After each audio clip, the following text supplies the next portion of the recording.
Now at 3, we are talking about some drug trafficking trends on the rise in the LA area. We are going to check in with the DEA's special agent in charge of the Los Angeles Field Division. Bill Bodner is joining us live on Skype.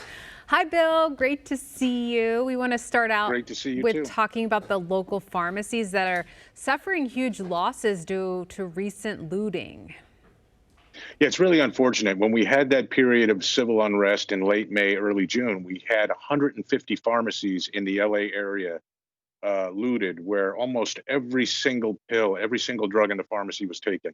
Just to put that in perspective, that's probably 4 months or more of pharmacy burglaries happening in just a couple days. And not only the number of burglaries, but the number of drugs taken, 1.4 million doses of controlled drugs. That's not counting the penicillin, the drugs that are not considered drugs of abuse. The 1.4 million doses of abused drugs like oxycodone, Vicodin, drugs like that are now out there on the streets, over $2 million worth, and it's a real threat to our community. Not as much coming over the border as they tried to find another source for it. Your division also noticing an increase of PCP trafficking. Yeah, that's a great point. So with the tight border now, we're seeing more PCP on the street.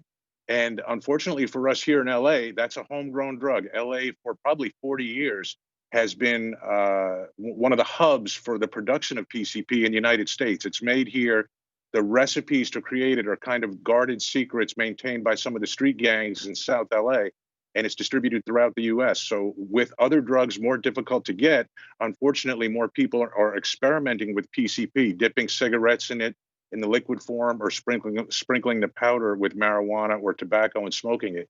A hallucinogenic drug, it can cause very violent episodes. And again, I know I say this frequently, but a very dangerous drug and something to be on the lookout for.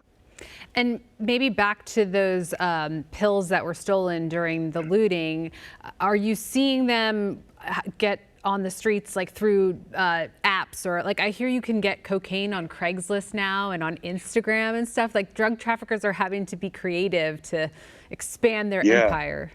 Yeah, and it's always been there, but it's one of those things that COVID has made worse. People have asked me, well, if no one's out on the street, how do you get drugs? You can unfortunately find drugs on almost any social media platform for sale.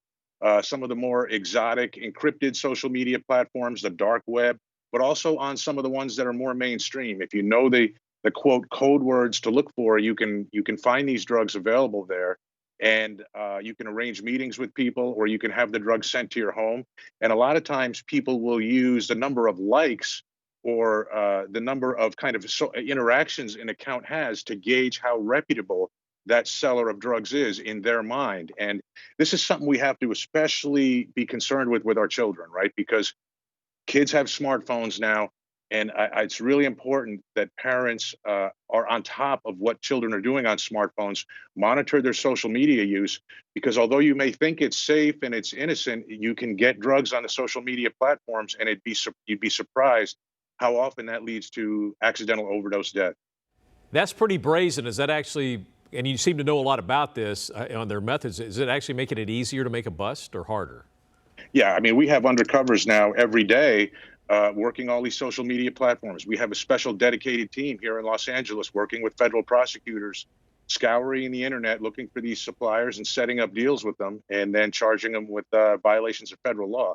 So it is out there. We're trying to crack down on it. But because of COVID, it's probably grown a little more than it would have, just like the other technologies that allow at-home business. All right, Bill Bodner for the DEA. Appreciate the update and keep up the good work. Good to see you, Bill. Thanks so much.